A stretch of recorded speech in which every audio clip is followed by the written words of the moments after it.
Hi, Tanandela. Hello, my name is Teresita Blanco, the Artsy Sister, and we're continuing with my Sweet Vampire Candice, Chapter 14, Part 2. Quid pro quo is the only way anyone helps out in this country, said Candice. And again the trio went on another rant about everything they despised about the folks from Miami. Each one was fueling each other's petty mania. The more Horson attacked with Candice and Sofita, the more he came to realize that maybe Sidanta had a reason for acting the way he did. Instead of gambling, they made their way to the bar to sit there and complain. For drinks they had tequila, cause Candice said she was immune to its effect. Sure enough, even after 10 shots of tequila, Candice was warm, but still lucid.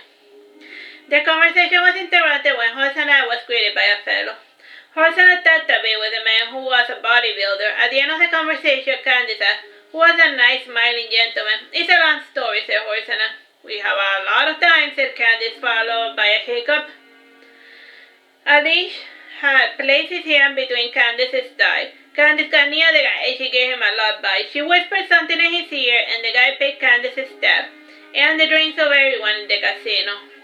Before departing, the fellow handed Candice an entire roll of dark brown chips. When she looked at one, she saw that the number was 5,000. She divided the chips among her party while Hosanna told his story. Well, a few months back, I was at the beach with some of Sidanta's work buddies who were Cubans, and one of them was a blonde lady in her breast, and she saw at the beach some officer bothering a bodybuilder. A wallet had been stolen, and because of the color of his skin, the lifeguard, the shopkeeper, and a bunch of other fellows were assuming that he did it. Together with our party, we stood up for him, and now he's kind of like our good friend. I guess nobody had done that for him, and he's like super grateful, explained Horse and I. That's nice. Let's go gamble, said Candice, getting up.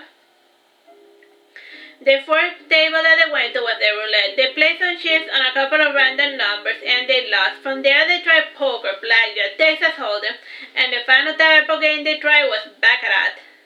By then, they were down to a couple of chips. They traded them for coins to see if they had better luck with the slot machine. By the time they got losing, it was 4 a.m. Johnny Candice said, I can feel the sun starting to rise. We should go eat at a really good Denny's in Hialeah and then go home to catch some seas. Good idea, said Horsana. The party slowly made their way towards the parking lot. As chased by the green falcon perched on a nearby branch, Candice said, Look, it's Mr. Falcon. Oh yeah, the stupid bird we saw in FIU.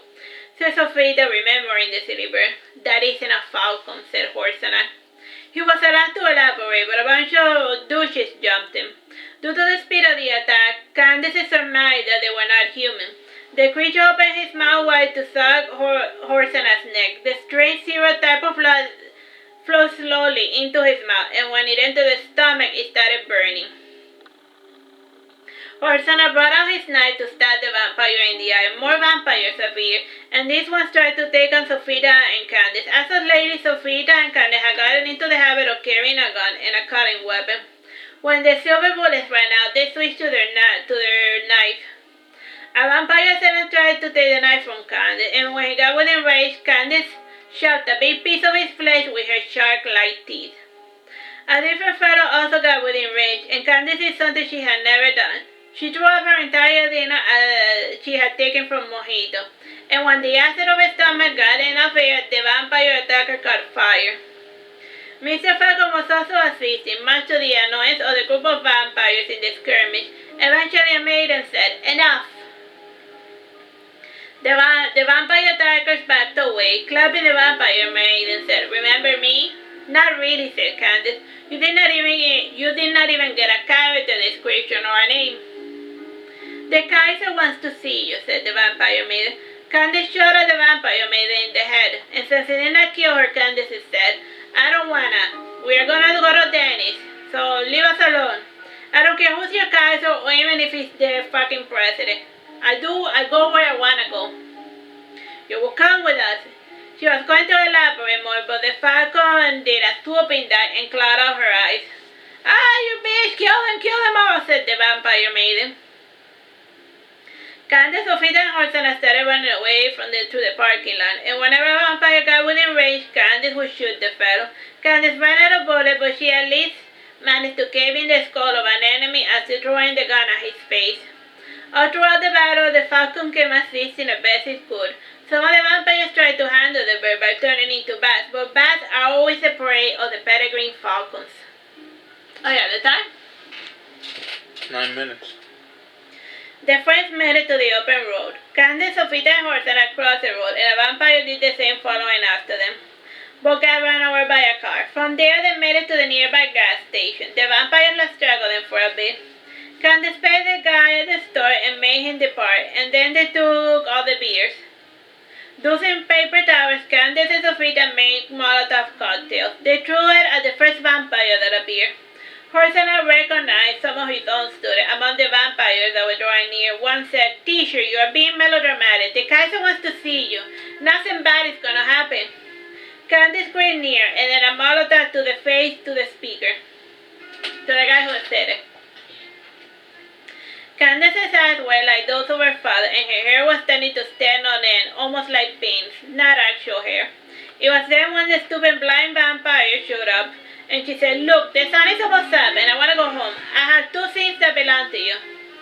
Candice picked out, and she saw Sedanta and Ambrose. They had done a number on Ambrose, with most of his body fluids completely drained, and he seemed like a wrinkled, dried raisin. In his weakest form, his true face would appear, with the hollow sunken eyes, the face without a nose, and the exposed teeth. Dientes. Ambrose seemed like an emaciated corpse. Siddhanta was still being a bit of a bother to the vampire. He was in his Anubian form, with the head of a jaguar foaming at the mouth in impotent fury. He no longer spoke, but barked at his captor, with his teeth snapping. "Well, we're screwed," said Candice. "I guess we're going to see the Kaiser," sighed Horsana. "If we do that, then they're going to win. And who knows if maybe the Kaiser has strong mind control powers.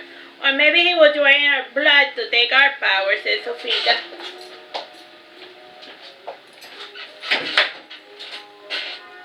Horsana sat and said, "I guess there are some things that cannot be helped. Father, give me courage." Mr. Falcon landed on Horsana's shoulder. Horsana kneeled down, and he placed his hands in prayer position. The wind started to pick up, and rain soon followed. This naturally did not alarm any of the vampires. Drink some water.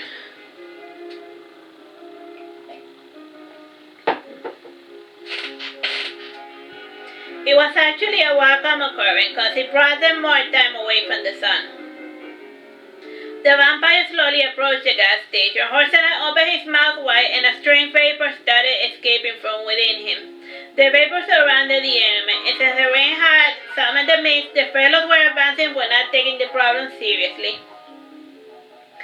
The mist took on the form of Ra with a spear, and like it was written in the Book of the Dead, Horsana took on the identity of Ra with his spear, and he killed every one of the enemy vampires.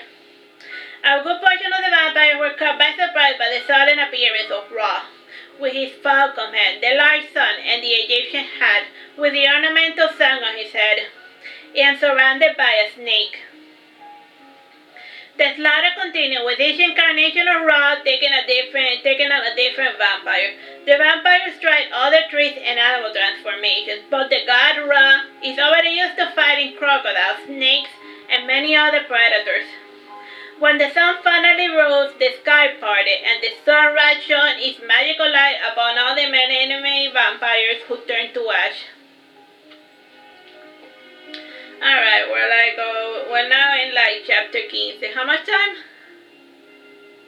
Well, I can't keep going by throat. Let's call it a day. Bye bye.